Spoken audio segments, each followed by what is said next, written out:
what's the first step if I'm a 50-person business and I'm the leader watching this? I think, okay, you've convinced me. It's an investment. I'm in. I want cyber resilience. I need the tools and the training and the insurance. First thing that they need to do to start down this path successfully. Sure. I think number one thing is they should speak with you guys and just understand, like, what grade are you giving them for the cybersecurity that they've invested in? Because we know that some of them have only invested in 20% of your recommendations and others have invested in 90% of your recommendations. So I would start there. And I think you need to be at least 80%, right? Mm-hmm. So once we know that the client is at that level, they should contact an insurance professional who understands cyber coverage and have that conversation about who they are, what they do, if they have any very specific concerns, do they have any particular contracts? Because that's going to help the insurance professional understand what's a better market for this particular company.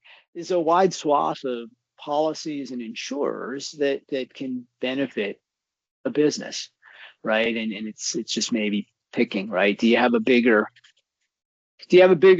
exposure to individual personal health and personal confidential information, or is that zero and all your information is corporate confidential information?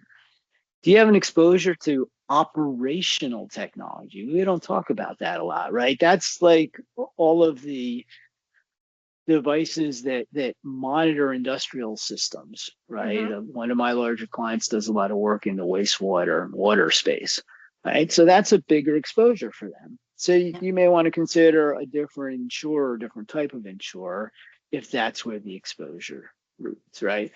This is why it gives everybody a headache. Well, I mean, except guys like me, I think it's fun to think through all this, right? And just it's a puzzle, and I enjoy It putting is. that puzzle together. But The funny thing is, you say start with us, and I always think, the first thing I would do is sit them down with someone like you, right? Who's going to ask the right questions, because it seems overwhelming, but you just have to work your way through the process, right? So, okay, right, now I know I need to look at the data. Now I know I need to get together the other insurance I have to bring with me to the next meeting. And now I know I need to sit down with my MSP and get data from them. And I think a lot of it is, it's kind of like doing your taxes, right? Your tax accountant will guide you, but you have to give them all the right information that you have to get yes. them there. It's going to be a process that takes a little time and gives you the opportunity to learn a little bit more about all these different pieces. And I Well, always and I say will. it's got to be an opportunity to do better instead of it being a I hassle. like that. Yeah, and in terms of doing better, you know, if there's an underwriting system, say online, that doesn't vet how well you're doing because it's a short checklist and maybe it's tied to the industry and not specifically to like what you're doing individually.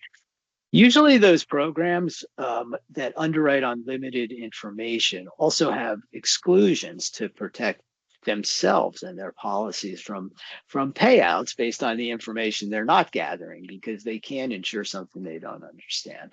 So you do have to watch out for certain systems that appear to be really easy to underwrite and get a policy from. Yeah.